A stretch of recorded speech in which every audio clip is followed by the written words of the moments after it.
PGT test అనేది ఎవరికి చేస్తాము, సో అది చేసే ప్రొసీజర్ ఏంటి, దానివల్ల యూజ్ ఏంటి అనేది నేను ఈరోజు ఎక్స్ప్లెయిన్ చేస్తాను. So PGT pre implantation genetic testing అనేది ఎవరికి చేయాలి అంటే, జనరల్గా చాలామంది పేషెంట్స్ మల్టిపుల్ ఐవీఎఫ్ ఫెయిల్యూర్స్తో వస్తారు. లైక్ ఆల్మోస్ట్ 5, 6, 7 ఫెయిల్యూర్స్తో కూడా వస్తారు.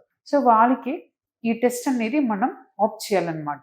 ఎందుకంటే ఈ టెస్ట్ ద్వారా మనకి మంచి బేబీస్ ఏది అనేది కనిపిస్తుంది. దాన్ని బట్టి మనం ముందు ట్రాన్స్ఫర్కి వెళ్ళొచ్చు. And then recurrent pregnancy loss, like చాలా మందికి almost 5, 6 or like 7, 8 pregnancy loss కూడా ఉంటుంది అనమాట. లైక్ ఇది second month, third month, like స్కాన్లో మంచిగా బేబీ కనిపిస్తుంది, హార్ట్ బీట్ కూడా మంచిగా ఉంటుంది. దాని తర్వాత లైక్ సడన్గా హార్ట్ బీట్ ఆగిపోతుంది అనమాట. అట్లాంటి పేషెంట్స్ కూడా మనం ఈ పీజీటీ టెస్ట్ అనేది ఆప్షన్స్ ఇవ్వాలి. అండ్ దెన్ మీ ఇంట్లో మీ సిబ్లింగ్స్ ఆర్ మీ ఫ్యామిలీ క్లోజ్ రిలేటివ్స్లో ఎవరికైనా అబ్నార్మల్ బేబీస్ ఉన్నారు, లైక్ మీ ఓన్ సిబ్లింగ్స్ అబ్నార్మల్గా ఉన్నారు అంటే కూడా మీరు ఈ పీజీటీ టెస్టింగ్కి ఆప్ట్ చేసుకోవాలి.